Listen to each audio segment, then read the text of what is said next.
Are we connected? Hi. Hey, it's me. I'm back again.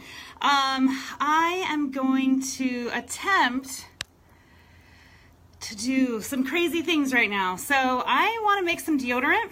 And I think it's one of the things that for a lot of us like crunchy granola people, that's one of the first things that we opt out of buying at the store because it's full of aluminum and toxins and triclosan and things that are just really bad. And with deodorant, you're putting it right next to your lymph nodes where it's just getting absorbed and like potentially causing a lot of harm. So I've been making my own deodorant for a while and I thought I would try to show you guys how to do it, but this could turn into a total nightmare, so bear with me. And then in the meantime, I'm also gonna do a foaming face wash so we get a little twofer. Okay, so I'm gonna just show you guys what I've been doing already. Let's see. So I've already melted a little bit of cocoa butter, some coconut oil, and beeswax. And I did, the majority is coconut oil. I did like one of these little chunks of cocoa butter.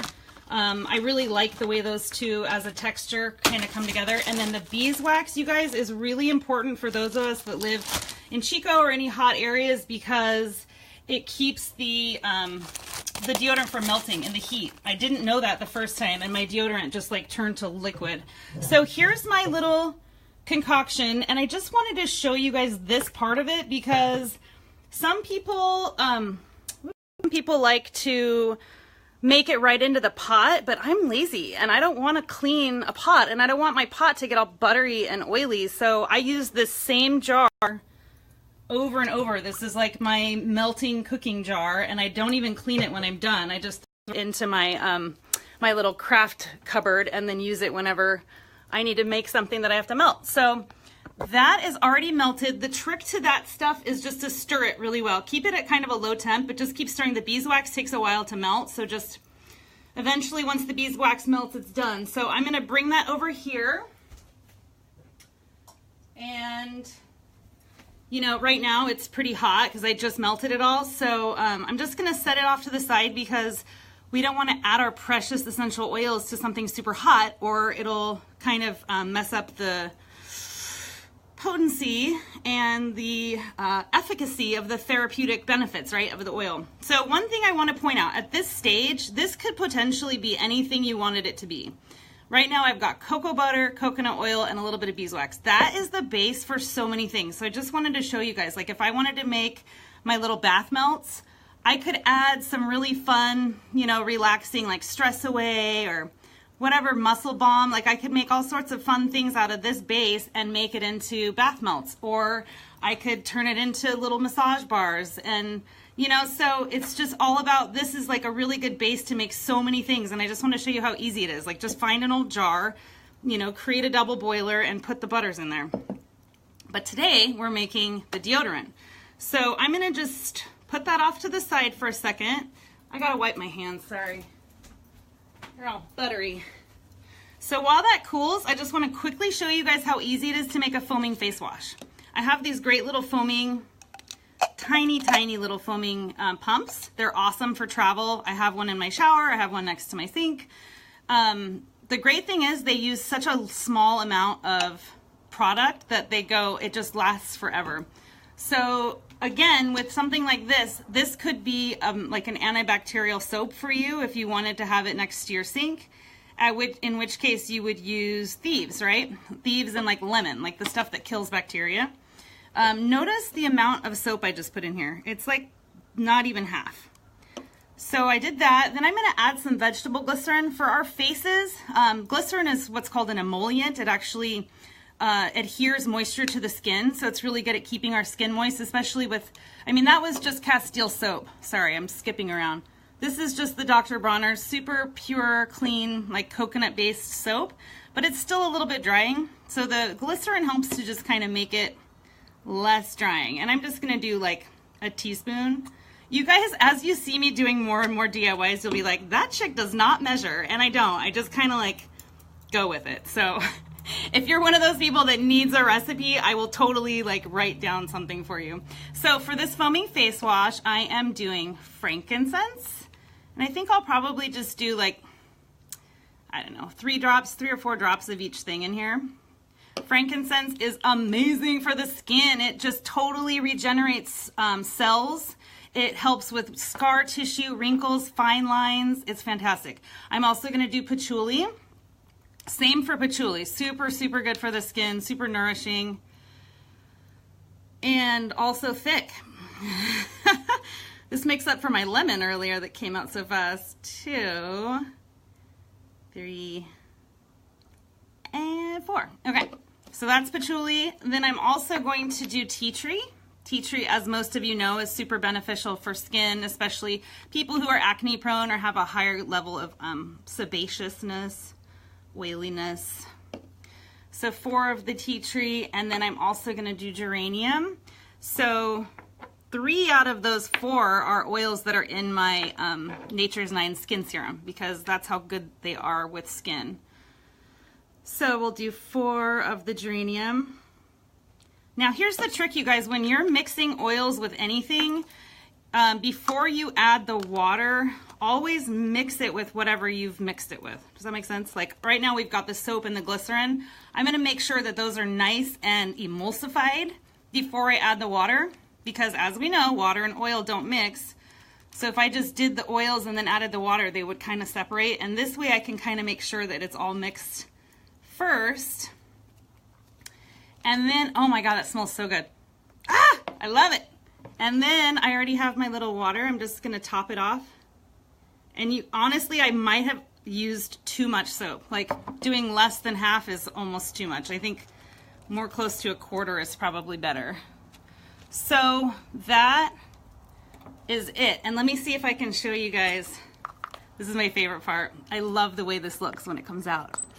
It's like the most beautiful foam. Isn't that awesome? So this is so perfect to have in your shower with you, on the go, when you're traveling. I love it. And it's like really good for your skin. So there's the foaming face wash. Now let's go back to the deodorant. Let's see how our oils are doing. Still a little bit warm, but I'm gonna go ahead and start adding the powders. So what we've got for the deodorant, and this is what really helps make it deodorant, are these powders. So I've got arrowroot powder. I have about 3 tablespoons in here of arrowroot powder. Now that is stuff that you can find in bulk at like any of the natural food stores.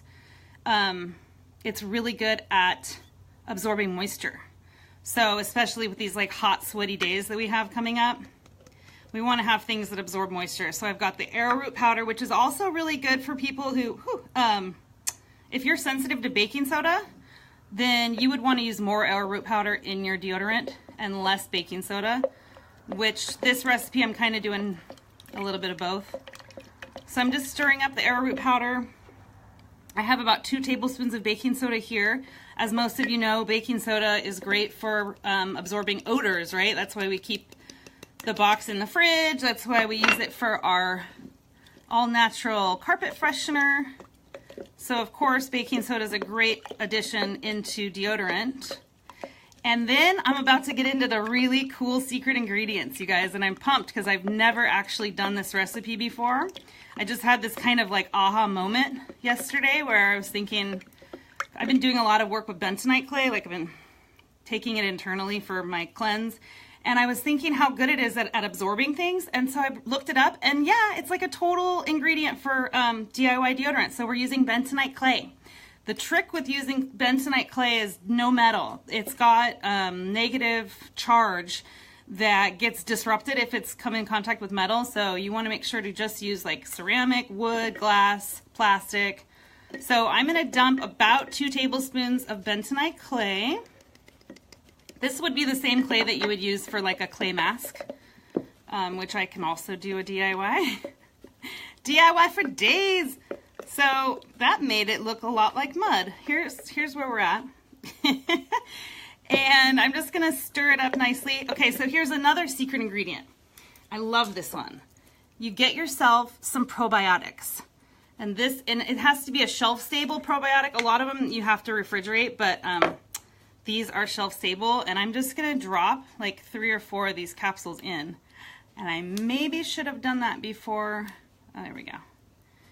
Probiotics help the balance of good flora versus bad flora in our gut.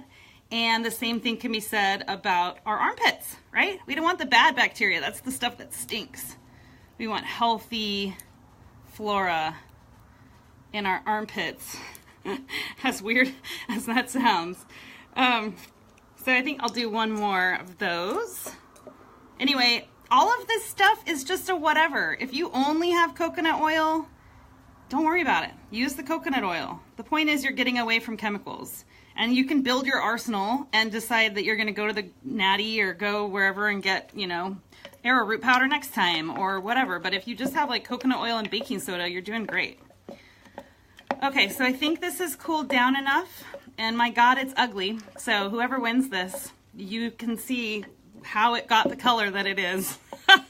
Because if I picked up a bottle of this deodorant at the store, I'd be like, I'm not buying that. And who knows, this could be a failed attempt, so bear with me. Whoever wins this, you'll have to give me your honest feedback because I really have never made this recipe before. So I'm just kind of working out the little lumpies. I think we're good. Okay, so now I'm going to add the oils. And of course, if you just have your kit, the #1 bacteria, virus, fungus killer on the planet is thieves. So of course I'm going to use thieves to help kill bad deodorant or bad bacteria in our armpits. But for those of you who know me, I am a huge Melrose junkie. Love this stuff. I love the way it smells. I love the way it feels. I got the biggest zit I've ever had in my life recently. And before it even like came to fruition, I started putting this on and they just go away. It's the craziest thing. So I'm going to use Thieves and Melrose.